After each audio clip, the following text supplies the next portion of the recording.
At the 2004 Super Bowl halftime show, Janet Jackson performed her hits All For You and Rhythm Nation, a sensual club ballad and a militaristic funk stomp.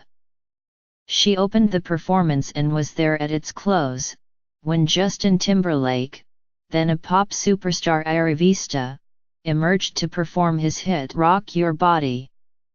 If Ms. Jackson was glowing during her songs, she was shell-shocked during his, after Mr. Timberlake's hand tore her top and exposed her breast. Though the public punishment largely and unjustly accrued to Ms. Jackson, derailing her career, the affected song belonged to Mr. Timberlake.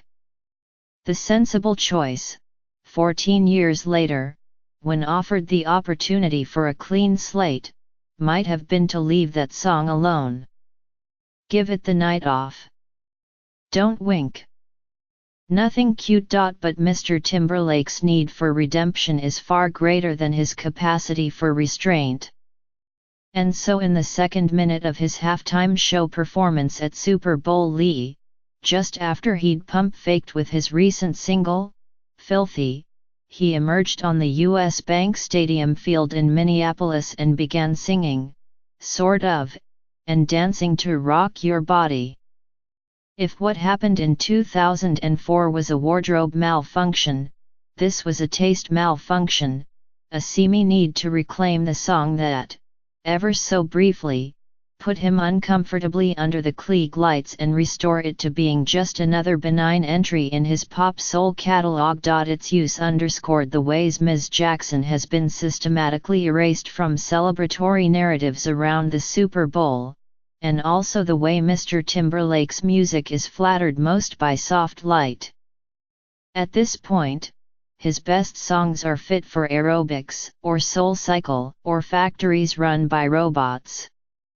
Much of the urgency of his biggest hits comes from savvy production choices. He has a lissom voice, but all its victories come via seduction, not power. Regardless, he didn't much use it here, during a 13-minute performance that was heavy on dance spectacle, light on vocal authority.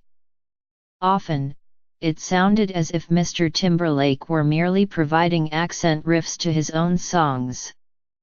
He leaned heavily, and rightly, on his first two albums, plowing through digital funk smashes like Cry Me a River, Sexy Back and My Love, and also the non-smash Suit and Tie, from the 2020's Experience. Only on the ballad Until the End of Time, during which he sat at a white piano, did he lean into his singing, allowing its natural tenderness to serve as a pyrotechnic. Mr.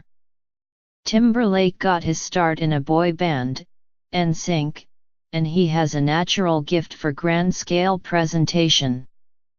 This was actually his third halftime performance, including 2004 and also NSYNC's appearance in 2001.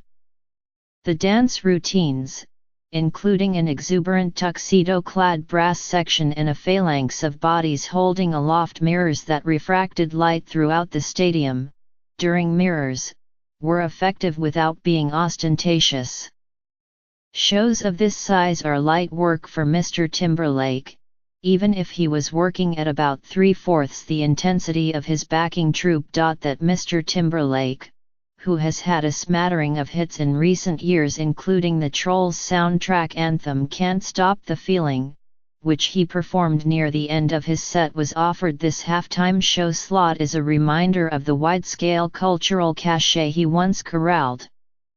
Though he released a new solo album Man of the Woods, his fifth on Friday, Mr. Timberlake is, in effect, a heritage act.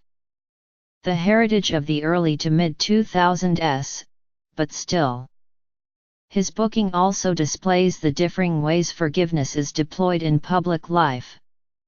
That Mr. Timberlake was deemed fit for this rehabilitation has less to do with contrition on his part than the presumption that whiteness is resilient armor, and also the convenience of having a non-white scapegoat. In a year in which the N.F.L's bumbling relationship to race has been at its most visible, this whitewashing has a particularly acrid smell. On Sunday, in anticipation of Mr. Timberlake's performance, Twitter and Instagram were flooded with photos and videos of Ms. Jackson, often posted with the hashtag #Janet Jackson Appreciation Day. In the days before the Super Bowl, there was also a minor conflagration at a report that Mr. Timberlake would be joined on stage by Prince, in hologram form, causing offense to Prince fans, who knew he rejected such spectacles. To those who recall Prince's 2007 halftime performance, one of the greats, full of range, attitude, and carnal verve, and to those loath to see another black body handed over to a performer who had so famously mishandled one in the past. As it happened, there was no hologram, just a projection of Prince onto a gargantuan screen as the lights turned purple, and a quick, inoffensive duet of "I Would Die For You" that served more as an exaltation than a musical performance. In that moment, Mr. Timberlake was small, of secondary importance. 14 years later, he's learned when it's best to be hands off.